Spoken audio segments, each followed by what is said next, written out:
the video coming up is going to be about my new Canva slotted pockets, but stick around to the end because I'm going to give you a little video that people have been asking for of how I get my Canva templates after I download them into my Silhouette Studio and cut them out. So if you're interested in that, after the video of the product, you can kind of watch that process and see how I get on with it. All right, here we go. Hello, my crafty friends. I'm here with a really quick video because I released a new Canva template and I just wanted to show you. I did some playing and I wanted to show you how it works. So it's a slotted pocket and you can design it any number of ways. It comes with everything that you see here. So you get the slotted pocket, you get a large tag, you get a medium tag, you get these smaller little tags, you get the little tickets with whatever you want to put on them. This is like a label that you can put up here or down here. And then this is a tag that you can use if you decide to cut this piece off. You can slide this in or you can use it as a top loading. So I have a couple of different options for you. And it's a template, so it's this size when you get the template if I were to print it out on one page. But you can also make everything bigger in Canva and make these any size that you need because it's Canva, and you can make things bigger or smaller and you can put any design on here. So I don't give you this design. You can make it whatever you want using either the assets in Canva or there's free assets out on the web, or if you have some pretty Etsy paper that you have digital paper, you can upload that into Canva and use it on this. So let me just illustrate kind of how it works. I mean, it's pretty easy to figure out, but this is a smaller one. So I have a little mini journal I'm working on here. And I can do this a couple of ways. So first, I can just use the slotted pocket part, right? So if I did that, it would kind of look just like this. And I could put that on a page and I can glue it around 3 sides. And then I would have a top pocket here. I would have a pocket here, a pocket here, and a pocket here, right? Or I could glue it up here, around and down, and really up to this slot. And then I would have a tuck here, here. And then this, one of these thinner tags can go in the side here, like that. You could also put these thinner tags up top, or you could just put everything in here. So you could just kind of pile all your tags in and then have them sit on your page like so. And then this is just like a little label. So you could put a word on it instead of what I did here. You could do so many things. I mean, it's obviously up to your imagination. Another way that this could work is you can glue these 2 pieces together. So you would glue this kind of around the 4 edges, or you could glue around the 3 edges. It doesn't matter. And then you can wrap this around a page. I don't want to glue it in yet because I want to accent it a little bit more. But you could kind of use this flap to glue it around the page and then use it to flip out. And then all your little pieces would be in here. Or you could do it the opposite way and kind of, you could glue this down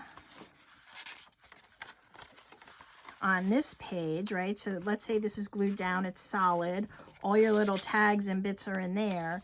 But this piece is free flowing and you just cut this little tab off, and then you could have a little journaling space on this side and then a little piece on this side. You could kind of clip this side down or use a little hinge to kind of keep this side down. But then this remains, you know, kind of free while this one is down. And then the final way would be to do the same thing on this side. But on this side, you would just keep the tab on and kind of tuck it under and glue the 3 sides here. And then you would give yourself another pocket here, or you could take the tab off, glue here and here, and then you could maybe tuck in 2 tags there. Maybe do something through the middle. So a lot of versatility here with this one little kit.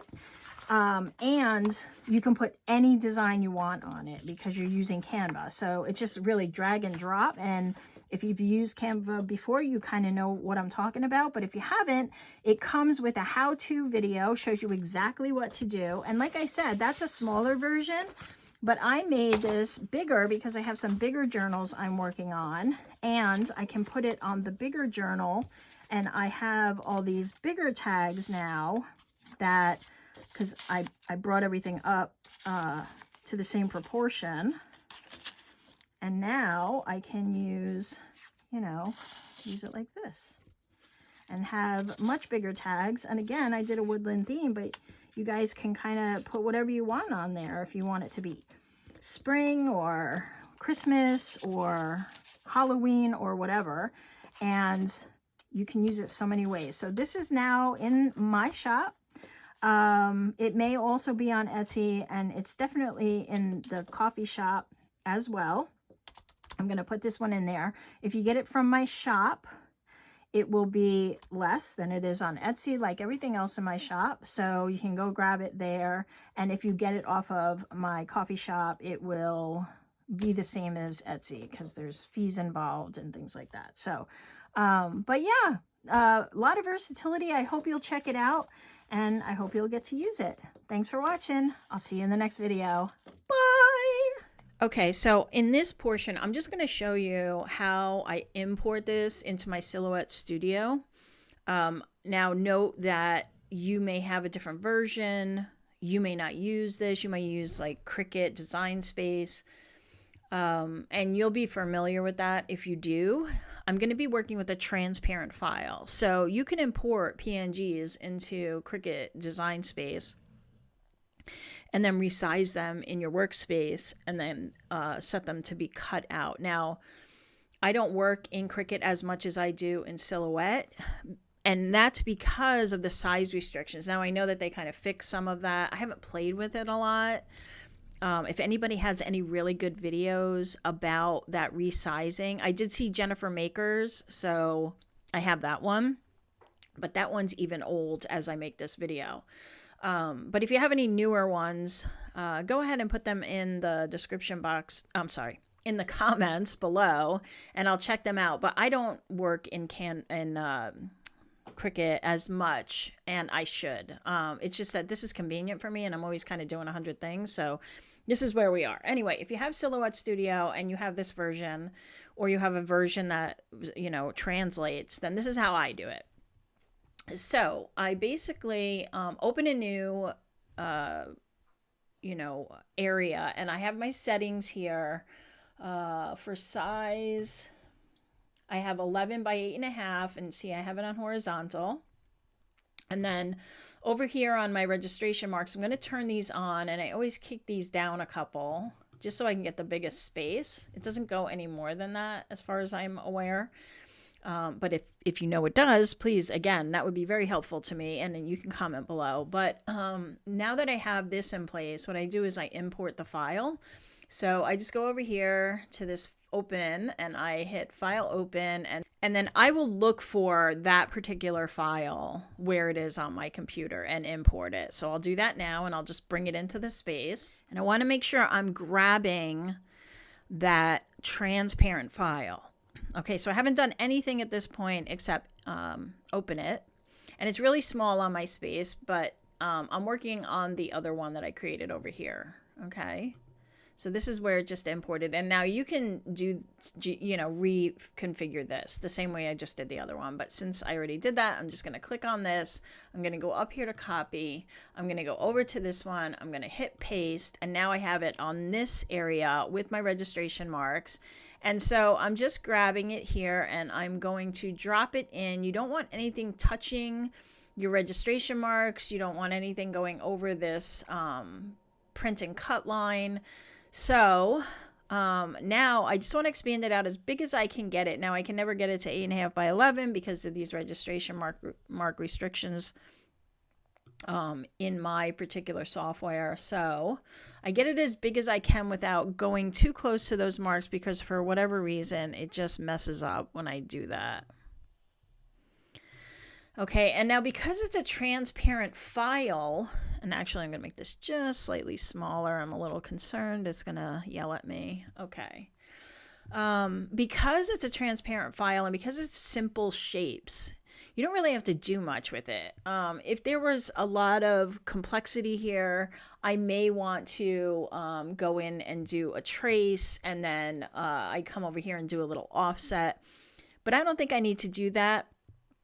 But what I do want to check for is little weird anomalies that came in, either through the download process or through the open process. So you see these red lines. Let me see if I can zoom in some. Those are going to be my cut lines. And because this is very simplistic and because it's transparent, Silhouette has already identified those for me. I'm going to zoom back out. And what I want to do is just go over to send, right?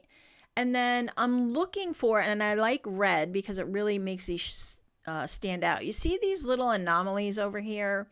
These are cut lines that the Silhouette is going to cut out, and I want to get rid of them. So this view helps me kind of see them a little more clearly than I would in the other screen. But now I know where they are, so I know where to look for them. So I'm going to go back to my design area, and I'm going to go over to, it was this bear here that was the culprit, and I'm just going to zoom in a bit. Okay, and you can see because that portion of whatever image I chose didn't have a background, it must have been transparent, or it came through the download as transparent because it's so white. So I just want to get rid of them. So what I do is I go over here to this, I don't know what this is, edit points area, and I look for those points. So I can click on one of the points. I'm up here now. I'm going to click on one of those points, and I'm going to start hitting delete until they're all gone. And you want to be careful here because sometimes the points connect to your outer points, and we don't want to get rid of those, right? Okay, so that's that one, all gone. Now I'm going to click in here and do the same thing. Great. Same thing here. Just click one point and just keep hitting delete till they're all gone. It can be a little tedious if it came in a little rough, and that's okay. I mean, we're creators. We have some patience, right? We can work through this. I just keep deleting. Let me finish this up, and then okay. I got rid of all of those. So let me go back over to send and make sure that they're all gone. So now it's not going to cut on that space, and I just want to peek around and make sure I don't see anything else here that I missed. I don't think so. Okay, it looks pretty clean. And then I'm going to go back to the design space, zoom back out. Because here, not here, here, there's a fold. I want to put a little score line in there. And so I'm going to go over to this line here. And actually, before I do that, I'm going to make sure that this red area that we see now is a different color, because I want to use the color option to differentiate between a cut and a score on the send page. So I'm just going to click up here and make this, I don't know, let's make it purple. Oh, I didn't select it. Okay, I have to select it. And then we're going to change this to another color. So we'll choose purple. Okay, you see how my lines now change to purple. And if we go over here to send, you'll see the same thing. The cut lines, why didn't that change? Oh, there they go. Okay.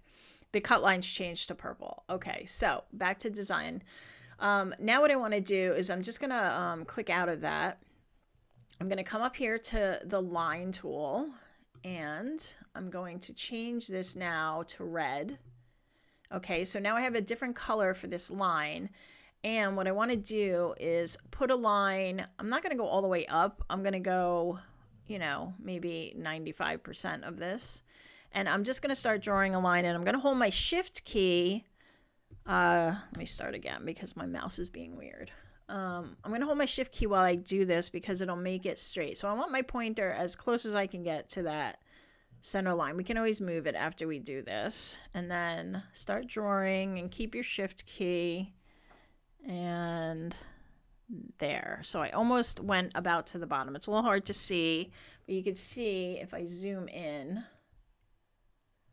that I have that there now. And I can just now use this opportunity. Let me go, oh, escape. Let me go up here to my pointer again so I can move it. I want to grab it and just move it over slightly. There we go. I think it's close on the fold now. And then I'm going to duplicate it and put it over here. So I'm just going to copy and paste. And then I'm going to move it over here like so. All right. And I want to just go down to the bottom, make sure nothing's hanging over the edge. And it doesn't look like they are. Great. Okay, zooming back out. And now I will go ahead and print it. And then I'm going to print something on the other side as well. Just a blank sheet of paper. I like to use, you know, just something neutral in case I want to dress it up later. But let's go over to send. Now this is a very old I'm using a Silhouette Cameo. I have a newer Silhouette. I haven't played with it a lot yet. Again, time restrictions. And I tried to set it up once when I first got it. It's the big one. It's the Pro. Actually, maybe there's a Cricut. I don't know. Anyway, I couldn't get it to work. And so it's been sitting in the box and it's the software that was giving me the issue. So anyway, I have work to do, so I'm just here. I'm in a Silhouette Cameo. And, all right, so we go over here to send. Now it may start you over here on Simple tab up here. But I go over to this line tab because I want to differentiate those score lines as scores. So I'm just going to, I have cardstock that's plain cardstock. It's a lightweight Nina cardstock that I'm using. And because my blade is kind of old, because this is an older machine, when I'm cutting, I just need to adjust this up to the highest level. And that usually gets me a good cut. And then here on the scores, I'm going to take this down. Well, first I'm going to change it to score up here in the action. And then I'm going to bring this down to me to 2, but you might have to experiment with this, or maybe you don't even want to put a score line. This just saves me time. I'm going to reuse this for a number of journals. So I just want to go ahead and, you know, have it set up. And then I'll print it, and then I'll put it on my, you know, on my cutting mat, and then I'll send it through, and that will get me the results that I want. So that's just a simple little tutorial on how I do this. You may have a different way, and if you have some advice for anybody watching this video, or if you have some tips or tricks, go ahead and put them in the comments. That would be very helpful to all of us, and we would appreciate you sharing.